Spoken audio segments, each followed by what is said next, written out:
Hello, ladies and gentlemen. Welcome back to the WarDawg Trail podcast. I am your host, Sergeant WarDawg. Salute. All right, tonight we got a heavy hitter for you. All right, this is episode 128 of the WarDawg Trail podcast. All right, few announcements before we bring on tonight's guest. Remember, I just finished my live show that I do each week with the Dysfunctional Veterans Organization, which is DV Radio at dvradio.net. Tune in. You can hear hosts from each branch and speak just as open as you did in the barracks. All right, salute. Welcome to the WarDawg Trail podcast. Remember, you can buy my book, The WarDawg Trail, Marine Rifleman's Struggle with War and PTSD, on Apple Books, Audible, and Amazon. Last but not least, my book actually won an award, man, from Book Authority for Best Iraq War Books of All Time. So if you ever get a chance, man, tune in, tap in, tell you what it was like for my 3 tours in Iraq as an 0311 grunt rifleman. All right. Without further ado, I bring to the stage, ladies and gentlemen, the one, the only, Mr. Clint Magdump Morgan, who is not just a Marine I look up to, but is also a TV show host, especially on YouTube, as well as a host of the Gundy Awards.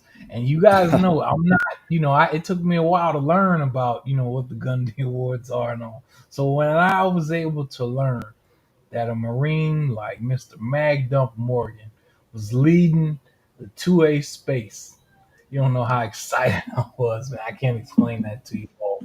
I really can't. But that said, let's bring out Mr. Clint Magdump Morgan. Welcome to the show, boss. Thanks, man. I appreciate all that, man. And it's been fun. And I know you and I have been following each other for quite some time. And we met the first time, man, it was a few years ago now. Right. And so, or at least it feels like a few years, only a year and some change. But man, I'm happy you invited me on the channel, and I'm happy to be here talking with you, dude. Right on, bro. Hey, most people don't know I have been trying to get an interview with this famous gentleman right here for almost 2 years. So very great. Well, I appreciate all that. It's a little busy, just throwing that out there. I think most of my viewers probably already know, like, this guy's always saying he's busy. And it's like, well, I haven't uploaded a video on my channel in about a month now, which just broke somehow, even without a channel up or without a post or an upload for a month, somehow broke over 100K. So thank you to all of the viewers and subscribers and everything else. But yeah, man.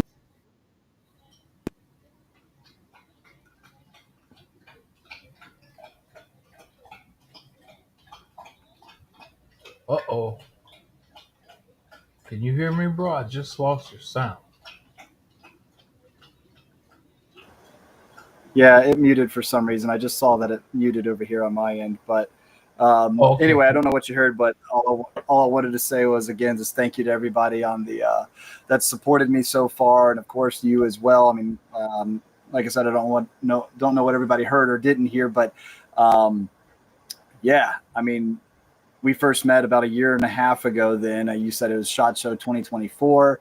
At some point, after you start going to so many of them like back to back, they just start to mesh, and you're like, wait, was that SHOT Show 24 we met? Was it this past year? You know, and you just kind of forget. So, but there Yeah. you go, man. But Right no, man, on. Right it's on. cool, and the channel still somehow seems to have grown. You know, we've surpassed 100,000 subscribers. So thanks everybody. Even though I haven't uploaded, you know, in about a month, but you know, we're here. That's all that matters. We're still going. I still got some cool things lined up, so it's all good. All right. All right. Now, I'm curious to find out how we went from the young Clint, maybe with his first rifle, to Staff Mm, Sergeant Morgan as a Marine and a TV show host. Now we won't obviously yeah, go through all of it, but I'd like to start at least with Marines, bro.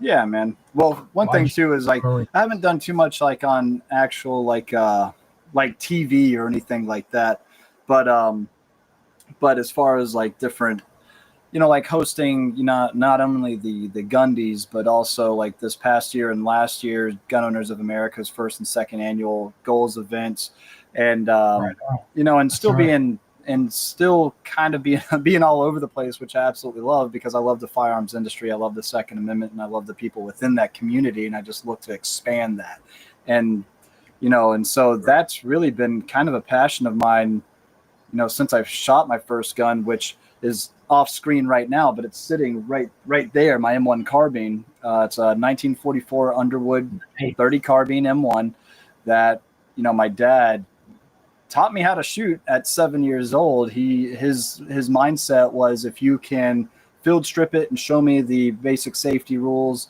that you know how to, you know, that you know the basic safety rules and you know the fundamentals, then I'll let you pull the trigger on some guns. And so I'm really blessed to say that the first rifle, pistol, and shotgun that I ever shot are in my collection, you know.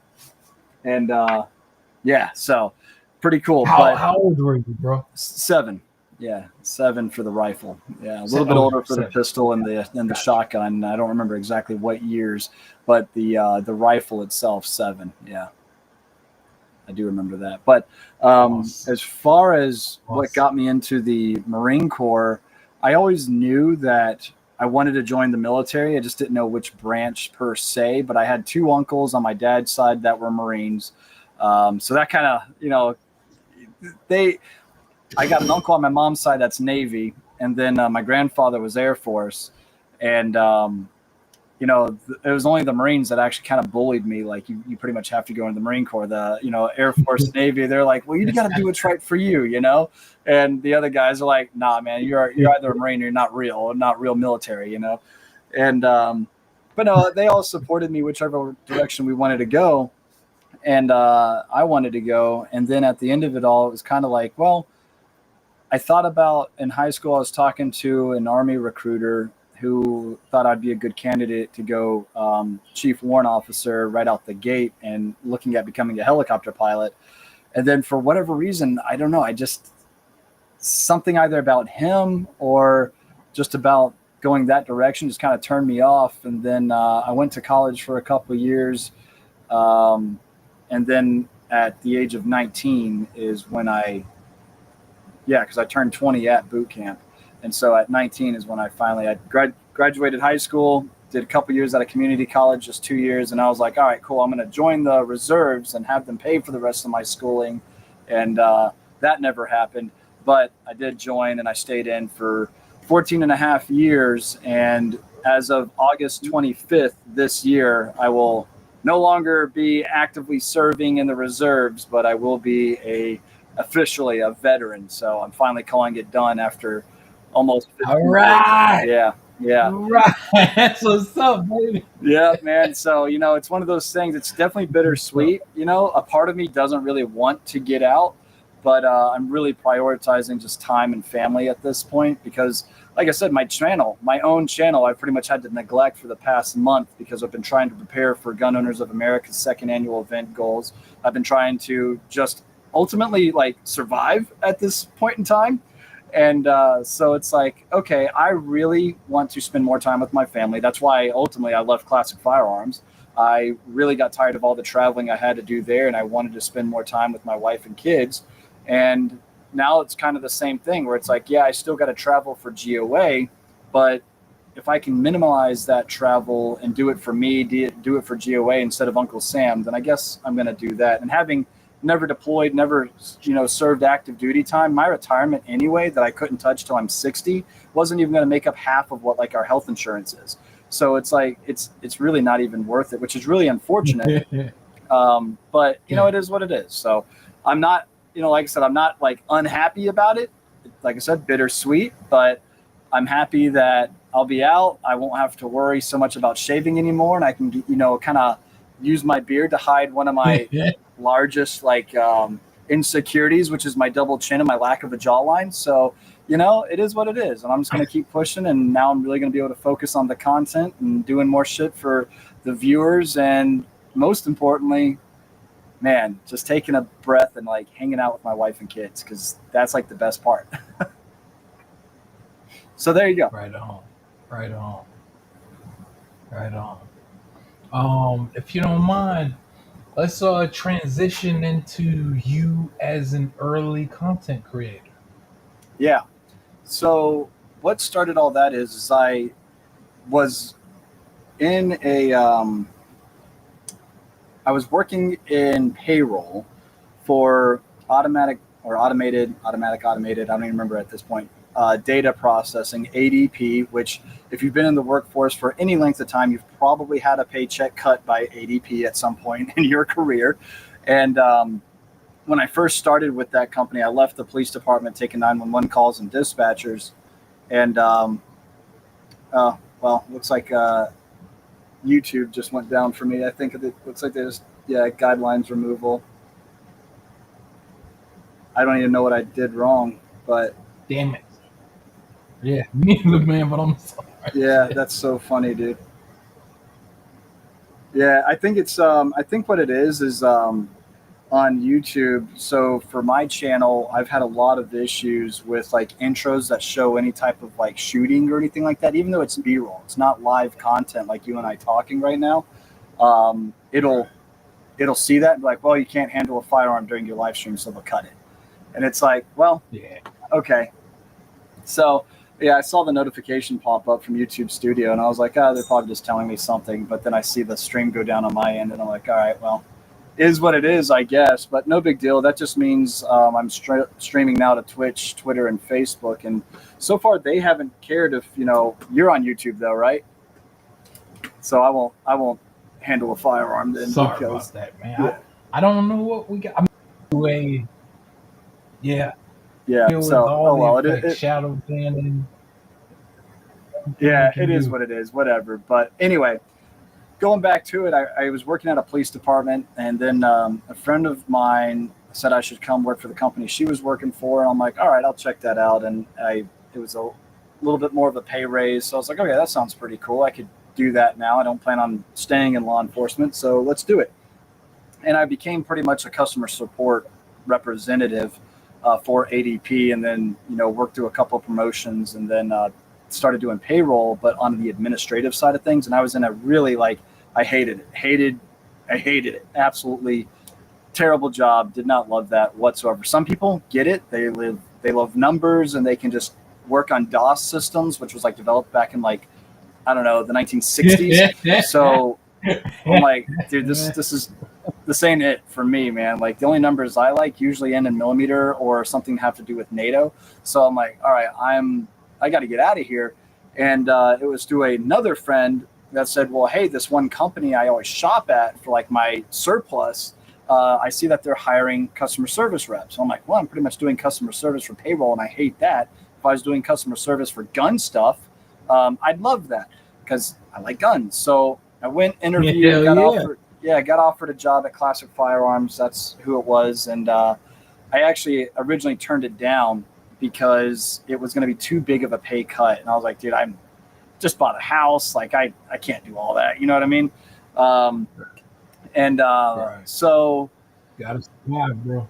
right. And so a couple months goes by, and I'm not sure about how long, but the owner of the company reaches out to me and says, well, I might have a different position, you know, if you'd be willing to come talk about it, because we like your resume still, and they liked how I interviewed and everything. So I'm like, yeah, sure, I'll come in and check it out. And it was for a warehouse management position. And so I took that as their warehouse manager, and I did that job for a year, and I was okay at it. That was my first job in the civilian sector that actually had to deal with like managing civilians compared to how I would manage and lead Marines. I really Marines, right. struggled, dude. I really struggled with finding that like fine line of being like, you know, like You can't talk to civilians like you talk to Marines. not at all, dude, not at all. Well, thankfully in the firearms industry, you know, they're all kind of like dark humor, similar mindsets, but it's still Right, so right. there's still civilian employees that are be quick to, you know, run the boss if oh well, you know, Something's warehouse inappropriate. warehouse managers said, you know, just to do this, and that's that, you know. So yeah, my wife I guess just saw that the YouTube stream went down, but Oh we're still yeah. on. But anyway, so I did that for a year, and then in my performance review after that year, the owner said, "Hey, you're doing a really good job at what you're doing." Well, he said I'm doing a good job at what I'm doing. He didn't say I'm doing a really good job, but he said, "But we think you'd be a perfect fit for this," because shortly before that performance, you know, review, I started engaging a little bit more on our social media because Classic had already built a pretty significant following on YouTube. I think it was sub 100K. Hell yeah. I think it was at that point in time, and that had to be 2018 or 2019. I think that was 2018. That was probably 2019 actually, because I was in Morocco in 2017, and I think I left ADP shortly after that. And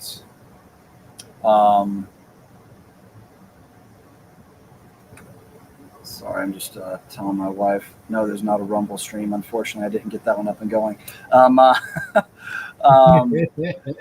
because that's honestly, I think there's a part of me that just kind of wants to like stop live streaming on YouTube altogether. Like maybe just do like some real like, hey, updates, you know, and fun stuff on YouTube, but really just go Rumble, Twitter, you know, social media platforms and outlets that actually like celebrate the First Amendment. But anyway, so it was about 2019, 2018 that they offered me this position. And shortly before coming up to being the brand engagement manager, I started engaging a little bit more online, you know, and I started kind of like having fun with it, right? Because there used to be like a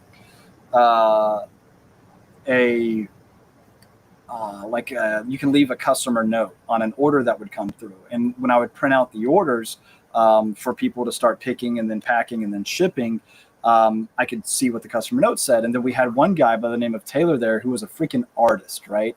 And so some people would just be like, draw, if I find it, I'll send it to you. Draw a picture of Yoda riding a T-Rex. And dude, it looked amazing, right? And so people would start doing this. So then I started posting it on my Instagram. Like, in fact, if I go way back on my Instagram, you can probably find some of these posts still. And they used to crack me up. And then I would see people commenting on the YouTube channel like, hey, you know, I had a problem with my order. And I'm like, oh, well, I'm the new warehouse manager. You know, here's my email, or drop your order number down below. I'll try to pull it up and see what we can do. And I just started like fixing problems online like that, which from the previous warehouse manager, also a Marine, but he's old school. He's also the father-in-law of the owner of the company. And he was getting up there in age, and he wasn't anywhere near as active online. But he was very much so like always on the warehouse floor, always like looking for problems to fix on the floor. And my mind was like, well, that's why we kind of have like, you know, different positions. That's why we have a shipping manager. That's why we have guys that are, you know, like stocking and everything else. Like I'm going to leave it up to them and I can check their work, but I didn't feel like I needed to do it myself. But I was like, but we've got customers online that are having issues. Well, I can go ahead and see where their issue is coming from. And then if that's an issue internally that I could fix that maybe trickles down and can help a lot of people, I started kind of thinking about it a whole different way. that at first I don't think was all that well received, but it doesn't matter. At the end of it all, they really found my home was being in front of the camera and then engaging more on social media. So they pretty much made a job for me as the brand engagement manager and started hosting all the videos. And the gentleman that started the company and that was really the face of Classic Firearms, Ben, who's a wonderful man who I still have mad respect and love for today. He, at first, I think had a little bit of a, this was his baby. You got to think he started the company and he's still there after he sold it. Like the owner was like, we're going to pay him handsomely to make sure he stays on because he's so well connected and well educated and just had so much knowledge about the industry and then the firearms and everything else. So it's like, we got to keep him on, and but less of the stress and the bullshit that you have to deal with from ATF and all that type of stuff, because he doesn't own the company anymore. So anyway, he was originally the face and doing all the videos.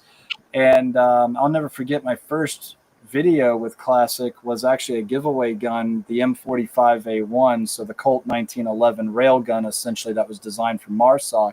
And he's like, "You're a Marine, aren't you?" And I'm like, "Yes, sir." And he says, "You love 1911s too?" I was like, "Actually, I do." He's like, "You know anything about this gun?" And he pulls it out and shows. I'm like, "Fuck yeah." I'm like, "Hell yeah, dude. I love that gun. Like, I want one of these." He's, "All right, cool. We're going to give it away." And I'm like, damn, like, really? Like, we got to give it away though? I'm like, but why? And that was a big giveaway at that point in time, because you're talking about a $2,000 gun. And when we first, we were doing giveaways for a long time, but they were cheaper unless they were donated guns, like from Fostech, like the Origin 12 or something like that, that we're friends with, or something along those lines that was used for more of a marketing purpose for some of these different manufacturers that we collaborated with.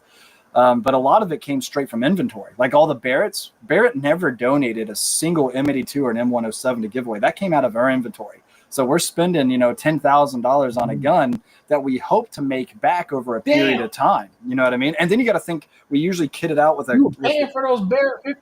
Oh, I mean, I wasn't, but the Classic Firearms was. Oh yeah, Barrett wasn't donating that stuff. Yeah. Damn, I didn't know that. Oh yeah. Shit. No, right. Most of Classic Firearms giveaways, most of the time, not all the time, some of the times they were donated, especially later on when we started to do a lot. Like once the channel broke 1 million. I mean, even before that, dude, we were working our butts off. I mean, putting out a video every single day once COVID hit, because we wanted to, hey, we're working from home too. Here I am in my garage, sweating my ass off in the summertime, and it's me and my videographer, Ryan, and we're just knocking out content. And man, it was a lot of fun, dude. And that was, to me, kind of like that was when we really started to get put on the map, because we're putting out a video every single day. But yeah, right around that time frame, once we started doing the show interviews, because that's where I think my bread and butter really was. We'd go to SHOT Show, and then my goal was, and still kind of is, but right now it's just like getting out regular content. But my goal is to still be able to go to these shows like GOA's Goals, like SHOT Show, like GunCon, like so many others, and get around to every single booth there with me and my team. And we're interviewing everybody, showing the latest and the greatest, the newest, and seeing familiar faces that everybody likes to see. And then showing too, just like how, kind of close knit the industry is, because you go to one show and you're just hanging out with the same people you see, 3 or 4 times a year, under similar circumstances, like me and Tony Simon, I never see him outside of a show, but he's like one of the boys, man. And he's the 2A for all diversity shoots and everything. Also a Marine. Love that guy. And every time we see each other, it's like, oh man, it's just awesome. David Kawaka from High Point, same thing with him. Like, he's just a homie, and we just vibe, and it's really cool to see that. But my goal was to get around at SHOT Show to every single booth, every single vendor, every single floor, and then have as close to live coverage as possible. So we have editors on site, and then we're filming day one, right? On the show floor in the morning. We break for lunch. We take those SD cards, hand them off to our on-site editors, get fresh SD cards. On-site editors are editing part 1, and they're uploading day 1, part 1 morning shoot on the evening of day 1. So you're getting as close to live coverage as possible with quality content, not just live streaming and then it's chaos because you got people walking in front of the camera, audio that sounds like crap, and it just seems like mayhem. No, we want a full-on production. And before I left, I was actually like had plans on, and I was starting getting kind of close with the National Shooting Sports Foundation about like becoming the premier production, like company, if you will, for SHOT Show. But I left, and I don't know if those talks ever remained with Classic. I guess not, but it's something that I still am kind of wanting to do. But that's where I'm at, though, man. That's where they're at. That's where I'm at, and what I wouldn't mind getting back into. But it was definitely the show coverage that I think started putting us on the map. And from let's say me and Ryan started doing our own content, then we had Alec on, Katie got more involved, Matt got more involved. Alec went his own way, then Katie went her own way. I mean, then there was Kaya, and then Jason, Aaron a little bit more too. And Classic Firearms as a channel will probably just evolve and keep having these different personalities on there. And we really broke when I started becoming the main personality. We broke from using YouTube mainly because we had to, but we broke from using YouTube as like a commercial marketing space because YouTube won't let you do that, to now integrating content creation with the products that you're looking to sell as a business. And that was a lot of fun. That was really cool, coming up with different ideas to do that.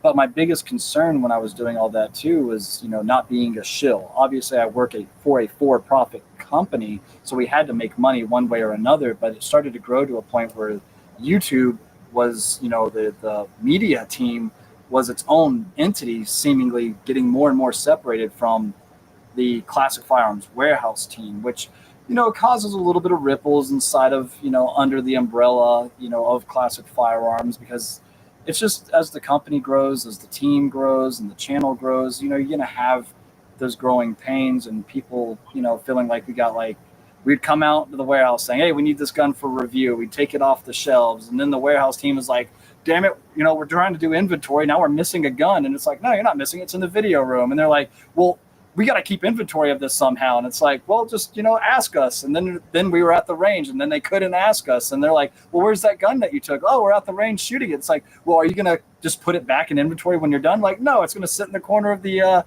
video room. And it was just nuts, man. And so finally, I think we got it to a good, solid space to where it's like, okay, we're taking this gun. It's going to be sold as a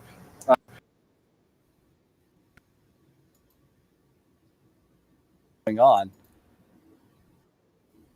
Huh. I got you, bro. Yeah, I don't know what's happening with everything, but yeah, it's that was that. And and so there's just a I've been having issues with my camera, like overheating for some stupid reason or whatever, but there it is. Here am I. But anyway, but yeah, man, so I mean, it was definitely a lot of fun going through all of that and trying to figure all that out. Gotcha. All right, so everyone knows we have Clint's YouTube channel up. All right, now, Clint, while we have your YouTube channel up, will you let everyone know where they can find you and reach you in all forms of media and online, content? Yeah, man. Yeah, I appreciate that, dude. So YouTube is just Clint Morgan. My handle's Clint Magdump Morgan. And it's becoming kind of a joke too on my channel. Like there's always something going on, man, whether it be my audio or my camera overheating, which at this point it's like, okay, you know what? I'm done playing games. I got to invest in just a streaming camera. That's all it's dedicated for, because my Sony A7 IV is not doing the job. It looks good, I think, but oh well, now it's just on my Mac because camera overheated. But what are you going to do? Anyway, but yeah, dude, everything else is pretty much Magdump Morgan, Magdump_Morgan, wherever you're looking. Just like I said, if you do a quick search on Rumble, YouTube, Clint Morgan, I should pop up for you. So it should be easy enough for you to find me there. And yeah, man.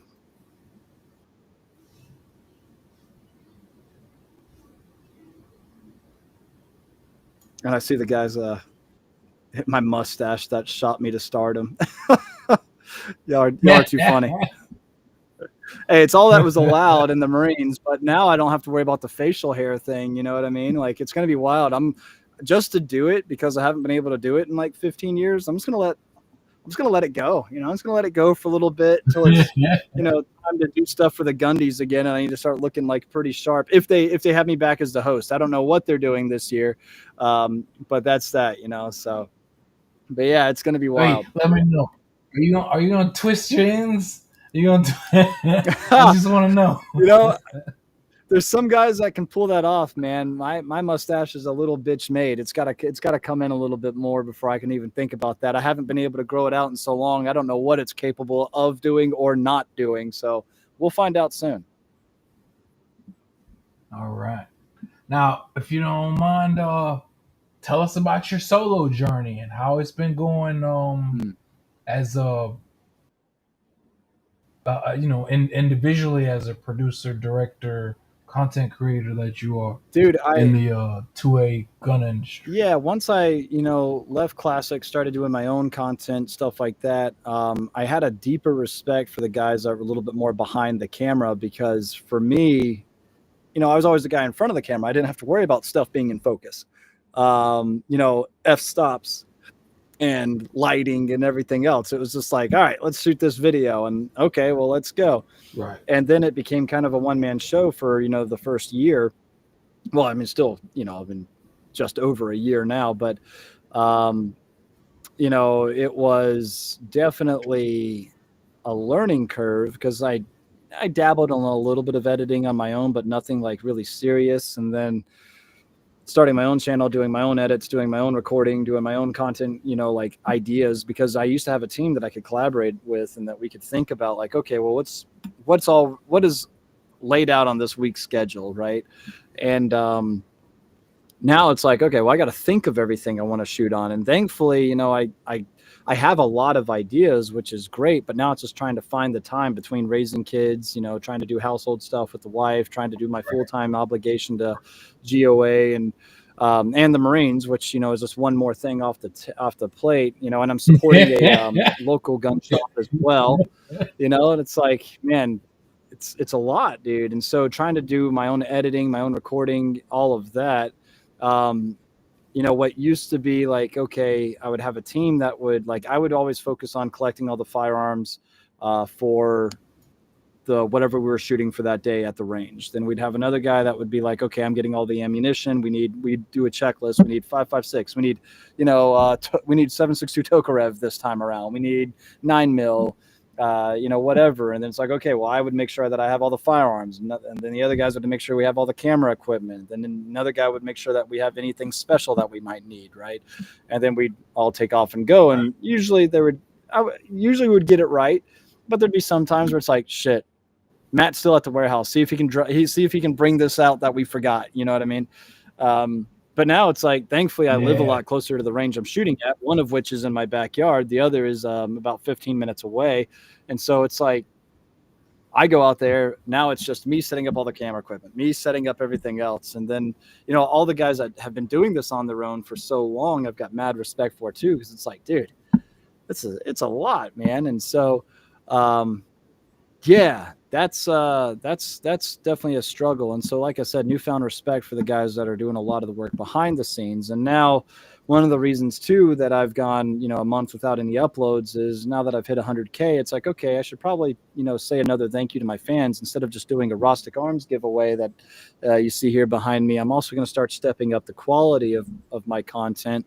And so I'm going to be working with another editor. I've tried out a couple of different videographers now, and really a lot of it just comes down to what I can afford. And really trying to find out like who you vibe with, you know what I mean? Because especially in the content creation world, you can find videographers that are trying to fix a creative problem that you don't really have. You've got a business problem in some aspects. And so when shot lists are handed out and they're not really, appreciated and things like that, it's like, no, there's a reason those exist. Like I've got sponsors I got to satisfy, right? Monadnock Firearms, local gun shop, I look at GOA as a sponsor because they support me every step of the way, and they want me to grow bigger, because the bigger I grow and the more often I share their name, they look at it as a potential, they look at it as an investment, because that's possibly more people Damn right. gateway members and everything else, and I'm like, that's freaking cool, dude. Hold up displays that you see right here behind me. I need to make sure that I shout them out, stuff like that, because they're building me out this awesome like studio and wall and everything.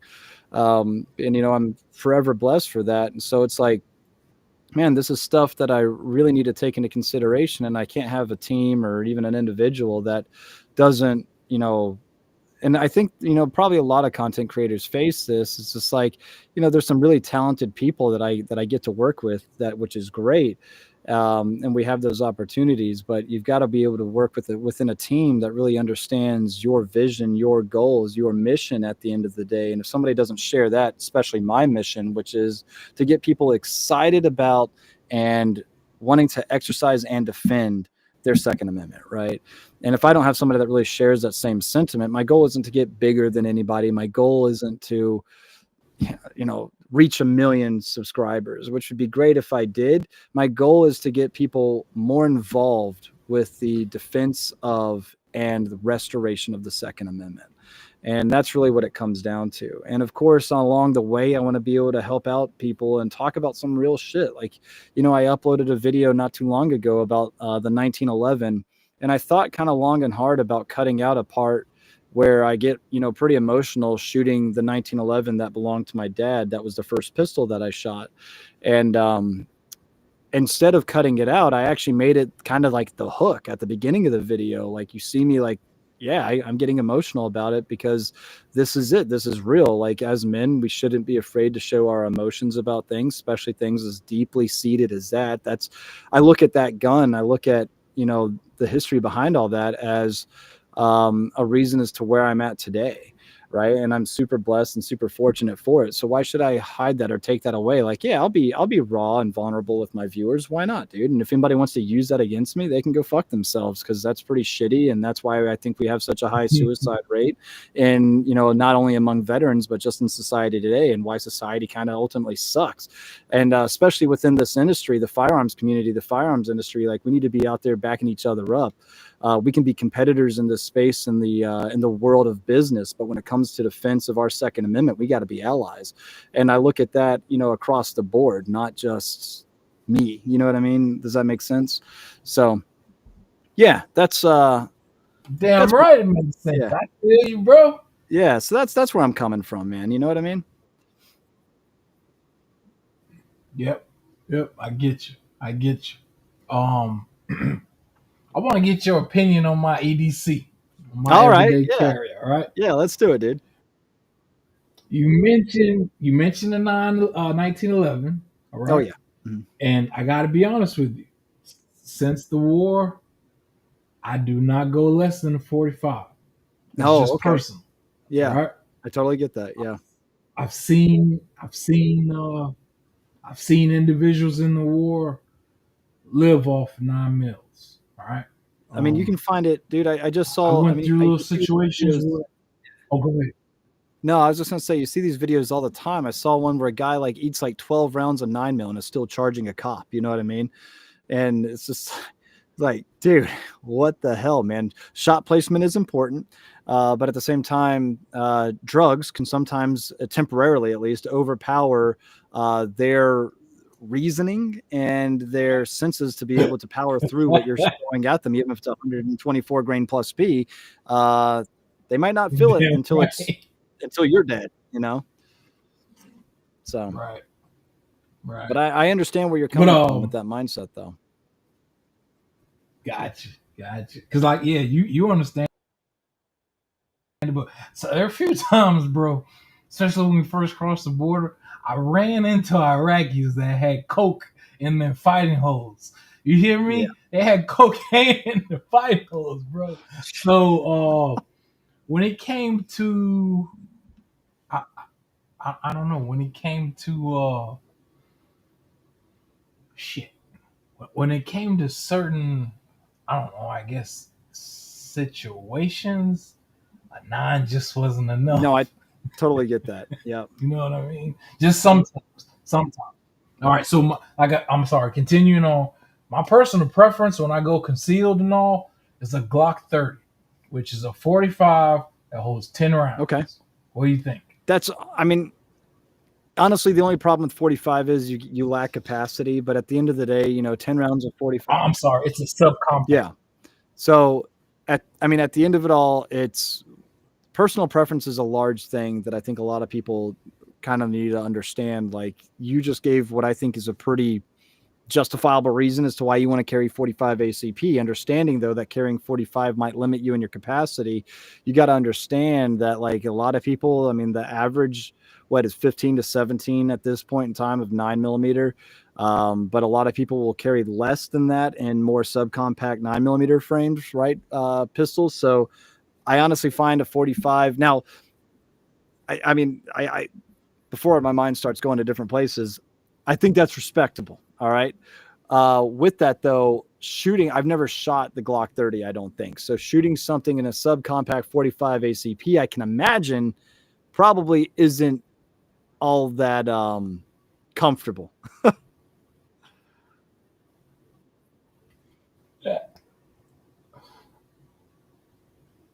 So you tell me, man, like is it comfortable for you to shoot?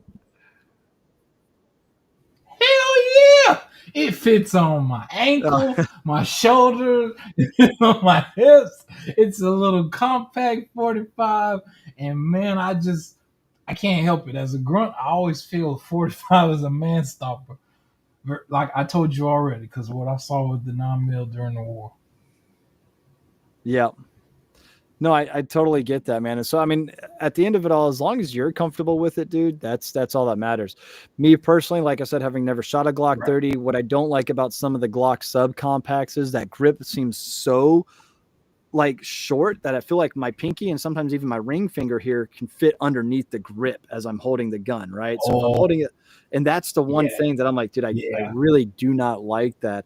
And there's companies like Canik and even SIG with the 365, XL frames and X macros, stuff like that, that I always felt like just had a really comfortable full length grip that I could still conceal carry pretty easily. But it's not so much being able to conceal carry that's the problem. It's the opportunity, if it presents itself, to be able to stop a threat, being able to stop said threat with hopefully, one or two rounds. But as we've seen time and time again, there's a lot of 9mm out there that, that people just seem to be able to eat. And I don't know, like in the last video that I mentioned that I saw, I don't know if we're talking that was this cop just running FMJs? Was he not running something that, like hollow points, that do a little bit more damage, I guess we'll just call it.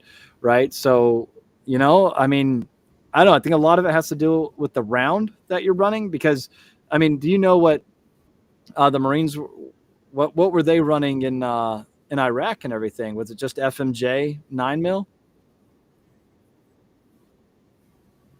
Most of the time, yeah, Yeah. it was fully jacketed, ready to roll. Yeah. Oh, So I'm sorry, but occasionally you get those guys with incendiary rounds. You know what I mean? out of a 9mm? No, no, no. I'm sorry. You're right. You're Yeah. right. I was Let me just take saying that that's back. Shit. nuts. That would have been that. I mean, I'm sorry, bro. that's a stopper, Too hyped like over that's one way of doing it. Dude, it's all good, man. But no, so I could see that maybe if what we were carrying over there, was something a little bit more optimal than just standard FMJ, you might have seen a better outcome in some of those situations. You know what I mean? it. So that's just what I'm saying. For the But Marines yeah, that that's follow, he's basically saying you would hit your enemy target much better. well, you would hit them and they would at Right least on. stop, right? That's the, I mean, if you're shooting somebody, the end goal of making contact or having an impact of a projectile onto an intended target is to stop a threat. And if you're shooting said threat and said threat does not stop, then you have run into a problem. And that problem in that moment would probably be the projectile that you're throwing at them, which in case they are not stopping, you need to increase the amount of projectiles you're throwing at them, which hopefully you have capacity on Damn your right. side at that point, right? However, if you have a threat that is stopped by one or two because you're carrying, let's say, 250 grain 45 ACP, then that's awesome, right?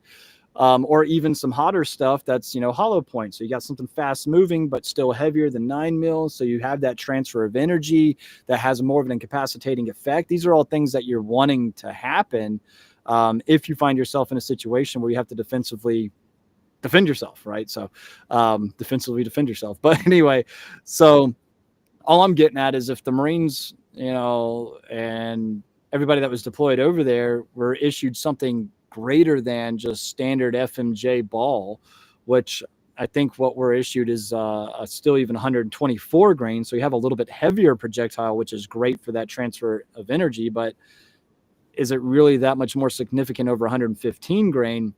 Probably not. But if you run 124 grain plus P hollow points, then yeah, you might have a little bit better effect, because not only now is it a heavier projectile, it's moving faster.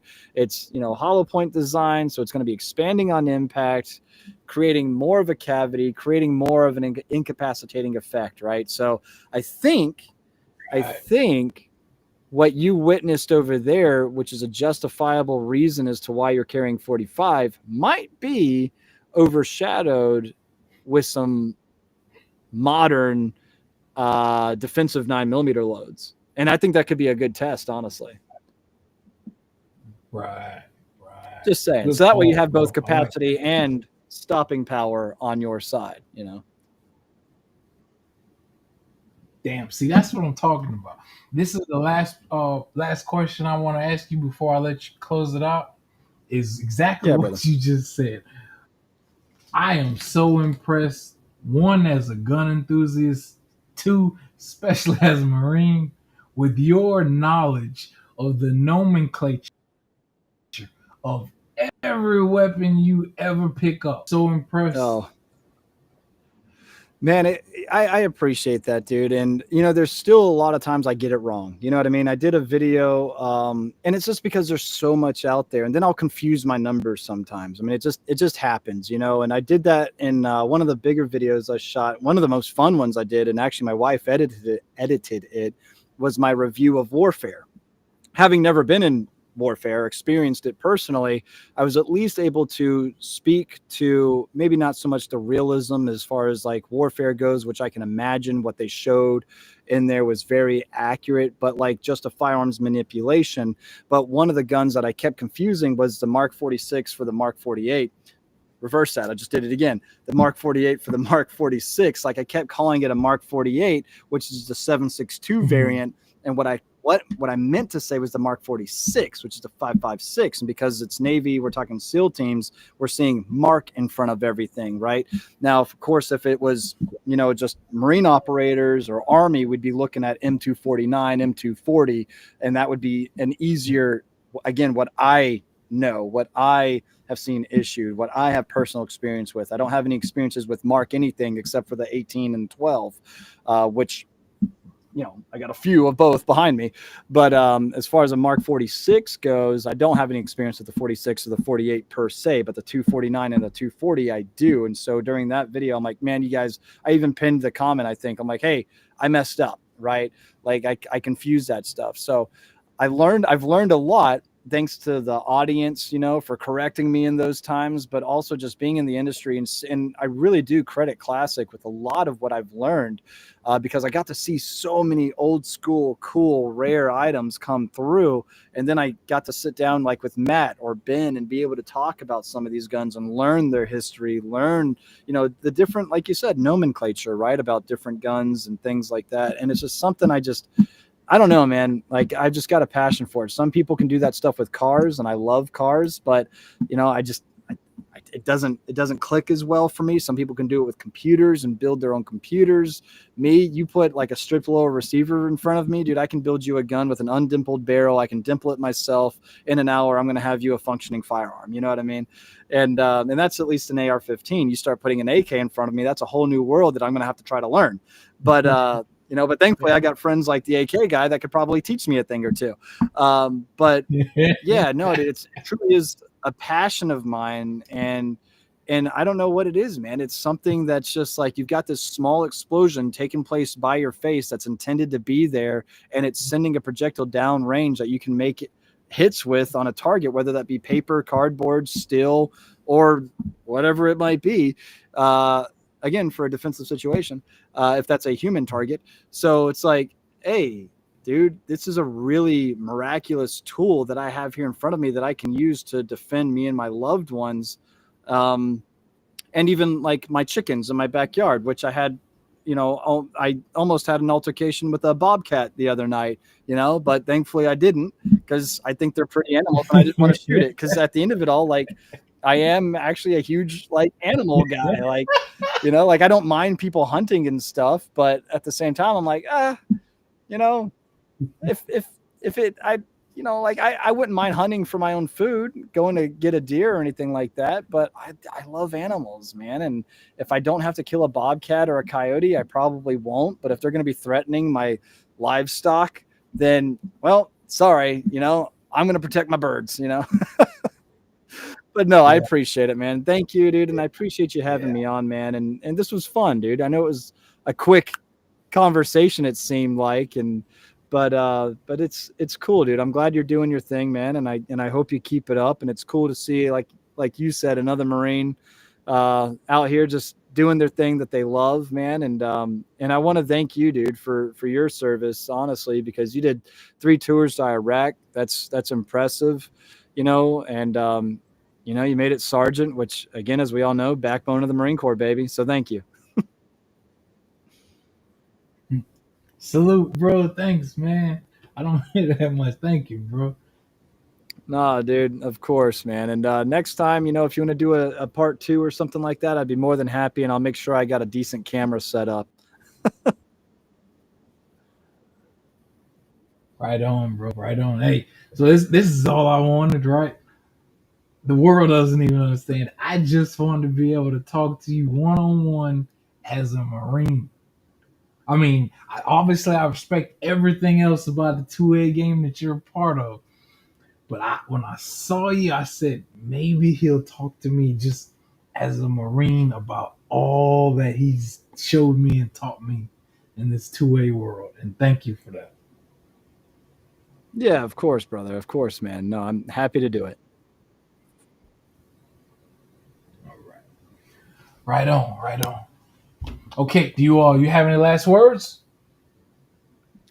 No, man, I think, well, I say nah, man, but yeah, I do actually. So there's a couple of things I just want to say to everybody. Hey, even if it's not with Gun Owners of America, get out there and support our Second Amendment. That is what gives all of our other rights teeth at the end of the day. And without it, I think the other ones are soon to fall. And this nation, I think, is still a beacon of hope and freedom in the world. Even though it seems like there's times of trouble and turmoil, don't let that get your hopes down. This is still a beautiful country and a wonderful place to live. Additionally, if you are needing help, don't be afraid to reach out to people like us, whether that be in DMs or, emails, stuff like that, or even in person. I had a guy, right after the show ended at Goals, he gave me a book and his card, and he talked about his dad and how watching my 1911 video reminded him of his dad. And and he started tearing up right there, man. We hugged and we talked a little bit right there, dude. And it's cool. And I wear this tattoo, the semicolon I got your 6 is just a brand, just to show like, hey, I'm not going to be a judgmental kind of guy. I've made my fair share of mistakes in this life. Who am I to judge anybody? But if you need to talk about something that you're ashamed of or whatever else, if you don't feel like going to a priest, you can come to me, man. I'm not gonna air your shit out anywhere. So yeah, take care of yourself, take care of your loved ones, and don't forget that God loves you, and this is still a great country to live in. So that's that, man. God bless, dude. Right on, right on. Hey, last thing I want to admit to you, which everything I'm doing now is after 5 involuntary trips to the psych hospital after the war. So Wow. everything you see going now is after I've been in the loony bin multiple times. And I'll Man, admit that it only to happens. you, Yeah. you're a Marine. Dude, I mean, you can admit that, and I think that's a strong thing to be able to admit too, because you're putting yourself out there, you're showing that vulnerability, and you're showing to other people too, like, hey, you've suffered, and now look at you, man. You're doing something you love, you're having fun, you're talking with people that you like, and and you're enjoying yourself, man. Enjoy life, dude. So it's okay if it takes a couple of trips to the loony bin to get you there to where you're actually starting to enjoy life. Do it. Right on. Right on. All right, ladies and gentlemen. Thank you. This has been episode 128 of the WarDawg Trail podcast, where I brought you the one, the only Clint Magdump Morgan. Check him out on YouTube, Clint Morgan, all right? This is one of the biggest guys in the 2A space that you will ever find or ever see, all right? Thank you for coming on the show, Clint. Salute. Thank you, man. All right. Right on, bro. All right. Like I said, this is episode 128 of the WarDawg Trail. Salute. Hey, man. I was just all night, you know what I'm saying? I was Percocet, you know what I'm saying? And I was just getting played. Told them they do one. Sure. Hey. It's anti-10, 100 man, you know what I'm saying?